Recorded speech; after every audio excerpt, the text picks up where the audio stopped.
ternyata Instagram ini dinobatkan sebagai media sosial yang paling sering digunakan untuk melakukan perundungan atau bullying secara online. Sejak tahun 2011 hingga tahun 2015 ada ratusan korban dan juga pelaku anak bullying. Sakit hati nih Pak, anak saya dipukuli orang, gara-gara dipukulin orang anak saya meninggal Pak. Itu anak pertamaku Pak.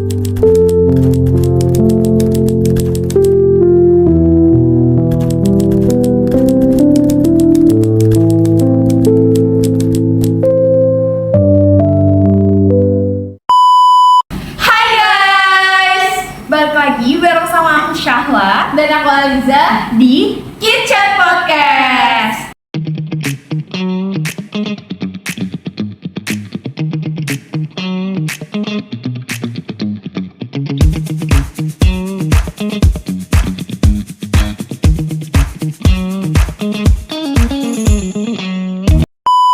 Nah, di episode kali ini kamu tahu gak sih kita bakal ngebahas hal apa? Kira-kira apa tuh?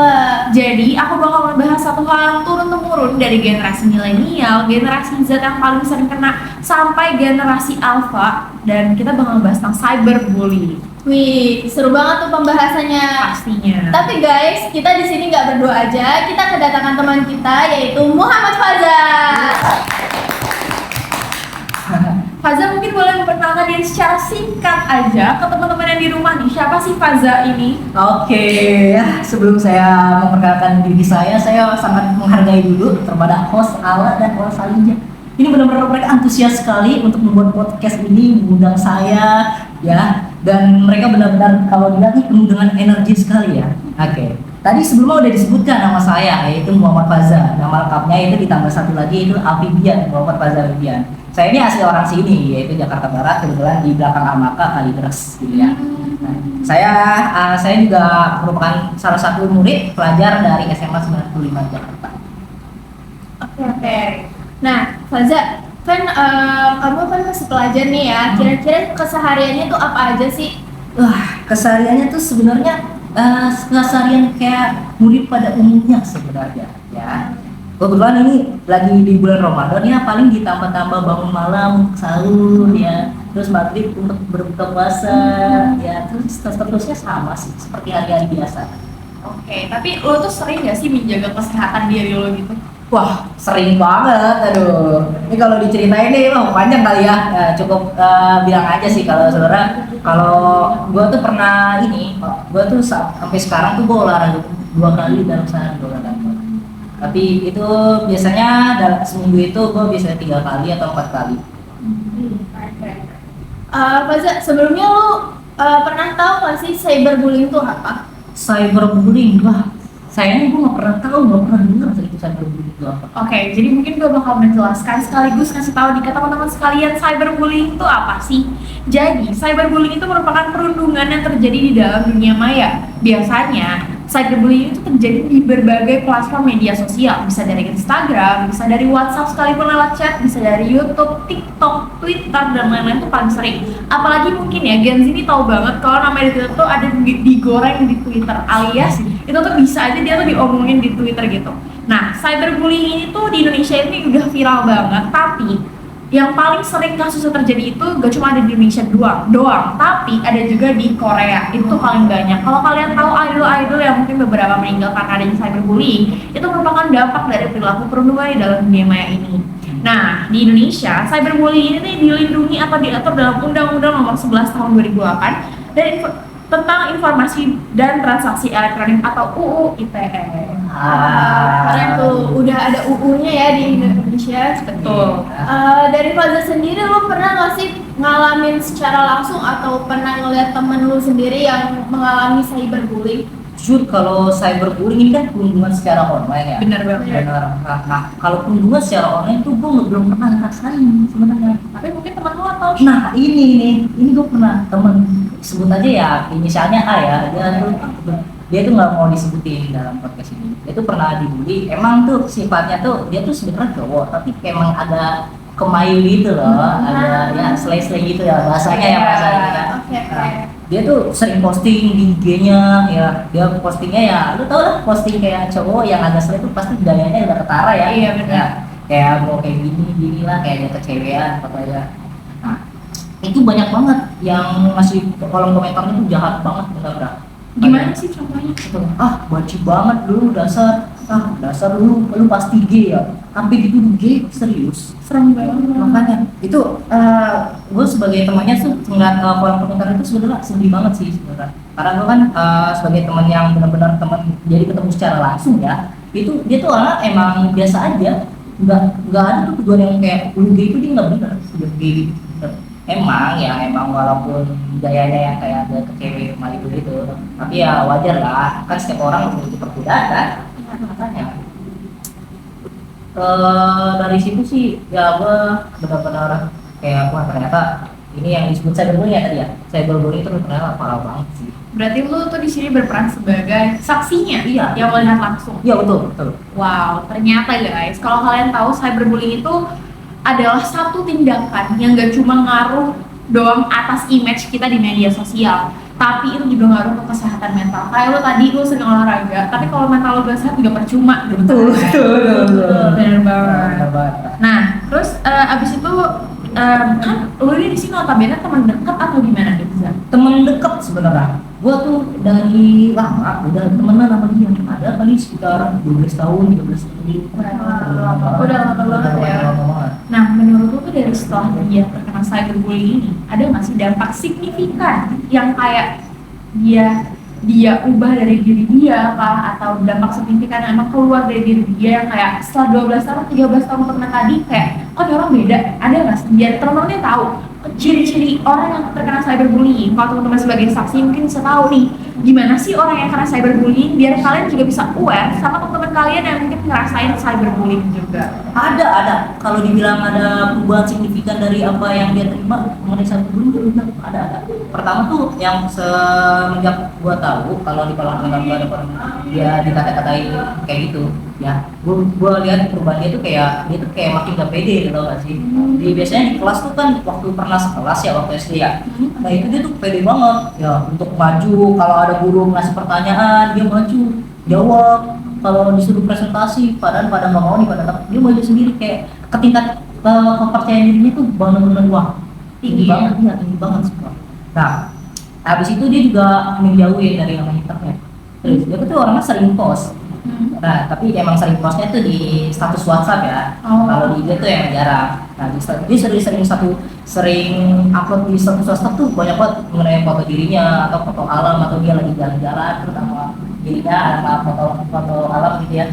Nah, itu tuh sering banget. Tapi semenjak kolom komentar yang ada di IG itu ya, yang dia dikatain gay dan sebagainya, itu dia jadi kayak jarang banget. Dulu sampai kayak tahu kayak orang jualan ya sih, yang itu banyak ya. Itu postingannya banyak banget jadi gitu. Nah, semenjak gara-gara kolom komentar negatif itu dia jadi jarang banget serius. Paling banyak itu juga 3 itu paling banyak.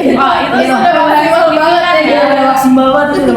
Oke, itu termasuk signifikan guys, dari yang mungkin kayak orang jualannya spam parah tiba-tiba jadi 3 slide doang tuh ya agak dipertanyakan. Iya, ini dengerin dulu ya. Itu 3 itu enggak ada foto mukanya sendiri malah. Foto alam. Iya, foto alam, bahkan foto kayak kesenangan dia, hobinya dia posting gitu. Wow, jadi dampaknya benar-benar langsung berasa ya. Iya, kalau benar. orang sekitarnya yang mungkin sering banget berkomunikasi sama korban, yang kayak sering banget ngelihat statusnya korban, itu tiba-tiba orang jadi dikir, terus pasti lu bertanya-tanya kayak Iya, gitu. pasti bertanya-tanya gitu. Apalagi gue sebagai teman dekatnya ya. Tapi oke, di posisi ini sebagai lo teman dekatnya, ada nggak sih lu nanya ke dia, lu tuh kenapa gitu?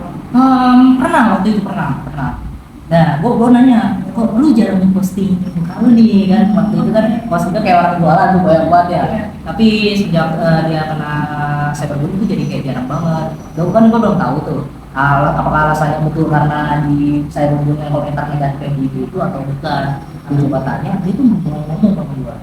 Dia tuh kayak berusaha untuk mengalihkan pembicaraan. Tidak. Kayak, gue nggak apa-apa gitu. Iya nggak apa-apa kayak gitu nggak apa-apa. Gue sebagai temennya ya, gue udah berusaha semaksimal mungkin kayak buat dia terbuka gitu, menggunakan bahasa yang bisa sekiranya kayak gaya psikolog lah ya kan, gak lembut dan semacamnya, yang persuasi mengajak, tapi tetap aja nggak bisa, susah. Karena mungkin dia udah kena kali Iya ya. mungkin udah kena, kalau udah kena. Bahaya ya, karena cyberbullying itu. Menurut kamu gimana nih Zak, tentang cerita yang Faza tadi? Menurut aku sih temennya kasihan banget sih. Iya, dia kasihan banget kayak dari yang tadinya bikin status yang harus banyak banget dan ada muka dia, terus sampai yang bikin status cuma sedikit, terus itu pun cuma foto-foto alam ya kan. Iya, betul. Terus belum lagi dia malah menutup diri dari orang terdekatnya karena kasus cyberbullying itu. Iya, tapi gimana nih updatean temen lo ini? Apakah dia sudah kembali ke semula kah? Ataukah dia kayak berubah? Atau Nah, gimana? ini berita positifnya ya. Berita positifnya ternyata pas itu ada di kapan ya? Gue lupa ya. Ada di suatu hari itu gue coba nanya, berusaha untuk kayak menanyakan kembali dia tuh kenapa. Terus akhirnya dia terbuka, ternyata dia tuh nggak mau posting mukanya wajahnya lagi, terus jarang posting SW kan sempat gue nanya, jarang post SW kenapa? Itu gara-gara dia kena itu yang tadi saya bully di IG, dikatain anjing lah, dikatain gay, sama polisian. Terus akhirnya gue sebagai temannya gue butuh ngasih saran, gak usah dengerin lah apa kata orang, ya kan setiap orang juga ada perbedaannya masing-masing. Gitu. Selagi lu nggak benar-benar kayak gitu yang orang ucapkan kepada lu ya nggak masalah gitu, ya kan? Orang juga nggak pernah lu tahu secara real in real life gitu. Itu orang kayak gimana? Dia tuh cuma ngeliat lu doang secara online gitu. Kesannya kayak sok tahu banget mulai kehidupan gue salah, nggak usah dengerin gue bilang kayak gitu sama dia. Akhirnya setelah dia ngikutin dengerin kata saran gue, akhirnya dia ngikutin saran gue, dia makin pede sih sekarang sih. Alhamdulillahnya ya, dia post SW mulai dirinya. Udah kesepikan pabrik? Ya, nggak sampai banyak itu, sampai jadi banyak enggak. Aduh. Tapi Niza, dari cerita lu ini ya, lu pengen kasih pengertian gak sih kayak atau kasih tindakan lebih lanjut ke orang yang membulinya, bukan korbannya nih ya, tapi yang membulinya ini. Menurut lu gimana? Sebagai gue ya orang yang benar-benar kayak baru tahu ya ini tadi jelasin tentang cyberbullying gitu. Menurut gue sih yang pertama adalah kita pahami diri kita deh sebelum mulai pegang sosmed gitu. Maksudnya dari paham diri itu gimana? Kayak edukasi diri kita sendiri untuk menggunakan sosmed yang baik. Kita nggak tahu apa yang kita ketik itu bisa jadi merupakan cyberbullying, merupakan pembunuhan secara online itu kepada orang yang kita komen itu. Makanya kalau kita mulai edukasi diri kita sendiri, kita bisa tahu kalau kita pengen memberikan masukan kepada orang lain, kita bisa ubah bahasa kita menjadi halus, tidak kayak misalnya blok-blokan kayak tadi, banci lu, kayak gede banget nih orangnya nih, gitu. Kayak gitu. Terus yang kedua ya hargai perbedaan orang lain. Setiap orang pasti memiliki perbedaannya masing-masing gitu. Asalkan perbedaannya itu nggak menyimpang dari yang normal umumnya, itu nggak masalah. Buktinya aja kan dia nggak gay. Karena kan gue tahu orangnya siapa. Itu teman gue secara real life. Emang dia agak selai aja gitu ke Mayo. Tidak, apalagi emang harus dipermasalahkan. Enggak kan, banyak kok konten kreator yang ke Mayo gitu tapi nggak gay kan? Ya. Nah, udah sih itu aja sih dua saran gue mengenai kasus kayak gini. Semoga ya kayak gini nggak terjadi lagi lah sama orang lain. Cukup sama temen gue, untungnya ya temen gue bisa balik lagi ke normal gitu. Berarti memang ya kasus dampak dari cyberbullying ini ke korbannya sendiri tuh benar-benar parah. Bahkan sampai yang tadi Ala jelasin di awal, kalau ada beberapa artis Korea yang bahkan sampai bunuh diri karena cyberbullying ini. Benar banget, karena jangankan teman Faza, aku sendiri bisa melihat salah satu teman angkatan kita juga, dia tuh memang hobi banget ngedance. Dan sifatnya memang kemayu juga mungkin. Nah, ada ini bukan cyberbullying sih, lebih ke dibullyingnya secara real life. Jadi sama cowok-cowok yang ada di sekolah ini, karena soal kayak dibilang, joget dulu dong, kayak pokoknya diledekin gitu. Dan menurut aku ya itu termasuk salah satu hal yang kalian tuh tidak mau apresiasi suatu kelebihan orang lain gitu, dan malah menganggap itu sebagai kayak hal yang lo tuh nggak boleh kayak gini. Jadi dampaknya juga kayak menurut aku ya di biaya sendiri dia jadi kayak mungkin malu-malu jadinya. Justru yang tadi yang Ala ngomongin ya, itu kayak kesannya itu berusaha ngeledekin gitu. Iya benar banget. Kayak lu ngelakuin ini dong biar gua buat lucu-lucuan nih, hiburan buat gua gitu. Iya, padahal di zaman sekarang ini kan cowok ngedance terus cowok bisa masak itu tuh udah hal lumrah nggak sih? Apalagi masak tuh kayak ya itu ya sih? Iya, kewajiban hidup nggak sih? Bukan kewajiban seorang perempuan aja gitu. Betul. Setuju. Nah, mungkin ya dari kisahnya Faza tadi yang menceritakan tentang temannya nih yang kena cyberbullying, kita dapat menyimpulkan apa sih, Zat? Pastinya nih dari kitanya dulu aja ya. dari kitanya dulu tuh kita harus benar-benar jaga sikap, kita harus jaga omongan ya. Kayak yang tadi dibilang Faza juga, kita harus tahu tuh attitude dari menggunakan sosial media. Betul, setuju. Nah gitu guys, jadi tuh dari kisahnya Faza tadi, kayak tadi yang Aliza bilang, kita harus memahami tentang etika bermedia sosial. Karena menurut aku semakin kesini, lagi-lagi generasi baru nih, Nah, itu. takutnya makin turun-temurun gak sih? Betul. Iya betul. Karena udah dari zaman gen milenial pun, ya karena banyak juga artis yang pastinya gen milenial, banyak juga yang kena cyberbullying, terus dia turun lagi ke generasi Z, dari generasi Z turun lagi ke bocil-bocil gen alpha ini. Jadi kita kedepannya ya, mungkin kita sebagai generasi Z nih yang lagi bikin podcast sekarang ini, kita bisa menginspirasi teman-teman semua yang nonton ini untuk stop melakukan cyberbullying kepada siapapun, mau teman terdekat sekalipun, atau kita udah merasa kayak udah bestie banget nih, misalnya aku sama Aliza, aku ngeladekin Aliza kalau Aliza posting, stop ngelakuin kayak gitu karena kita nggak pernah tahu guys. Iya, betul. Apa yang kita ketik tuh akan jadi apa. Dan kalau kalian tahu guys, baca satu ketika tuh ada nadanya nggak sih? Iya, betul, ada. Aku sering banget nih baca chat Allah ya kan, ada nadanya. Padahal Allah tuh kayak biasa aja ya. Iya. Cuma singkat, enggak ya kayak DK itu tuh aku merasa kayak Allah tuh lagi marah sama aku. Padahal enggak. Nah makanya dari itu kita coba berintrospeksi diri dulu. Apakah kita sudah benar dalam beretika bermedia sosialnya? Apakah kita sudah memahami tentang bagaimana kita merespon teman-teman dari media sosial, di dalam chat sekalipun, ke teman dekat sekalipun? Please guys, lakukan tindakan yang benar-benar kalian sudah pikirkan dalam mengetik terutama. Apalagi kalau nanti di dalam platform yang besar, gak cuma betul. kita doang yang ngeliat, gak cuma kita berdua doang, tapi rame. So guys, stop ngelakuin tindakan cyberbullying. Tapi benar gak sih kalau generasi Z itu paling kena sering cyberbullying?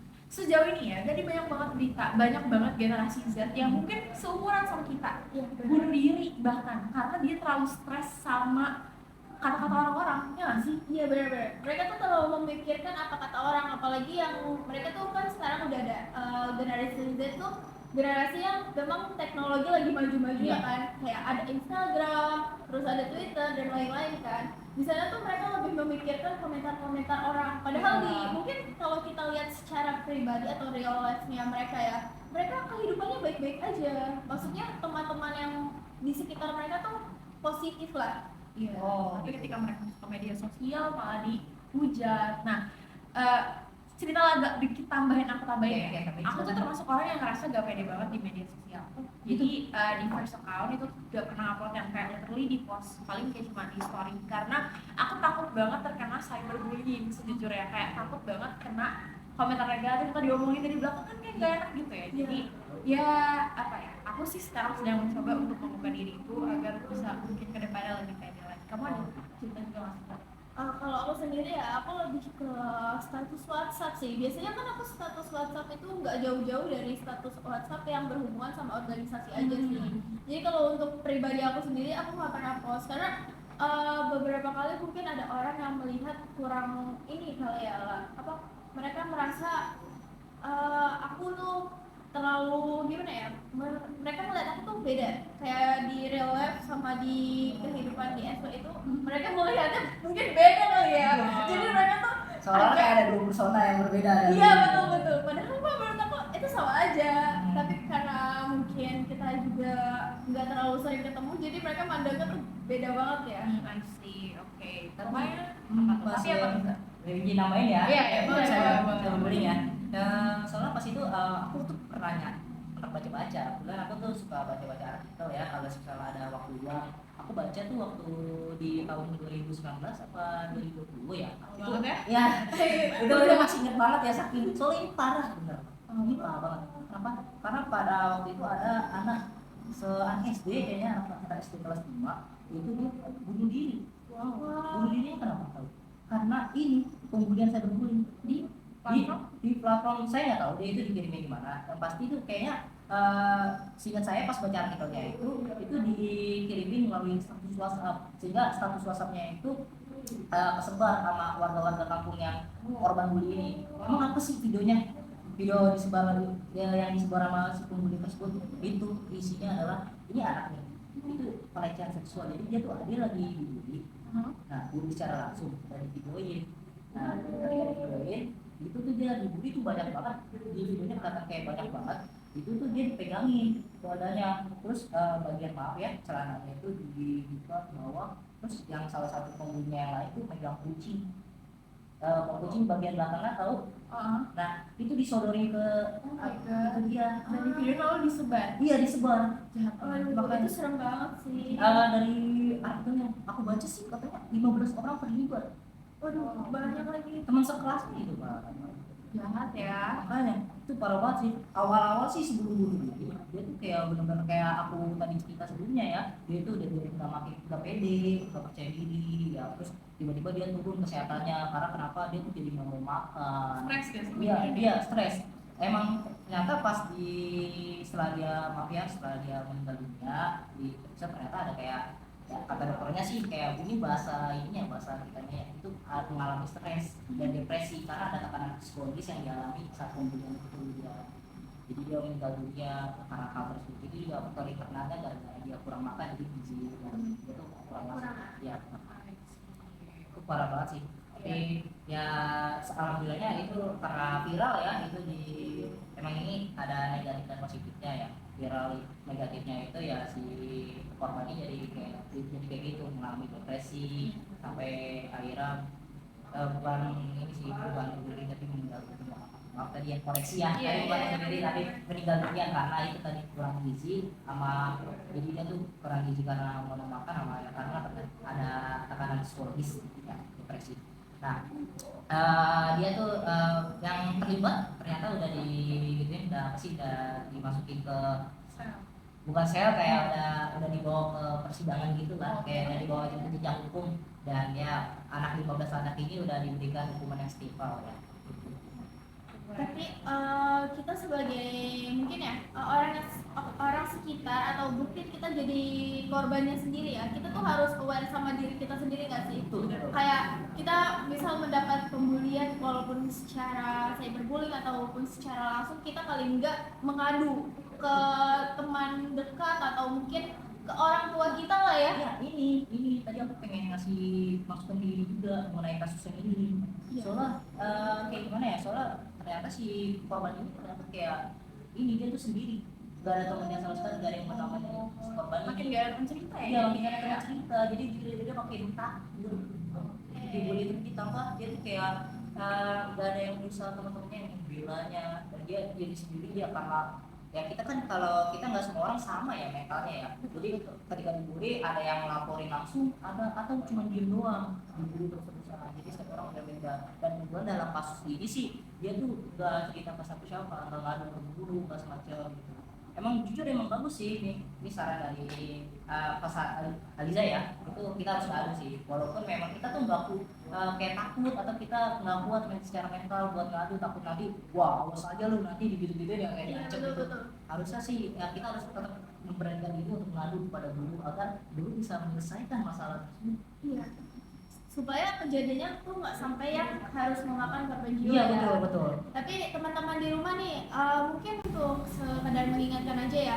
Mungkin kalau dari kalian ada jadi korban, mungkin kalian bisa mengadu atau mungkin kalian bisa bicara paling minimal mungkin ke orang tua kalian atau teman dekat kalian sebelum nantinya bakal ditindaklanjuti secara hukum ya. Betul.